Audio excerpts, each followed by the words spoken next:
এই ভাইয়ের দাঁতের পেইন ছিল। পরিশেষে আমাদের কাছে আসার পরে আমরা পেশেন্টকে রুট ক্যানেল প্লাস ক্যাপের সাজেশন করলাম।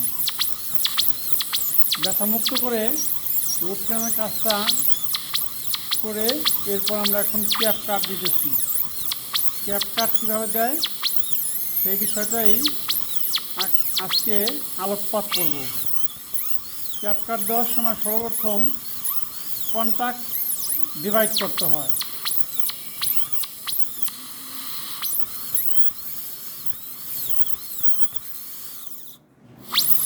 কন্টাক্ট ডিভাইড হয়ে গেলে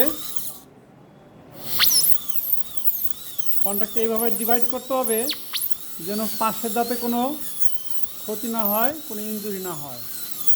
এভাবে আমরা কন্টাক্ট যখন কাটা হয়ে যাবে তখন আমরা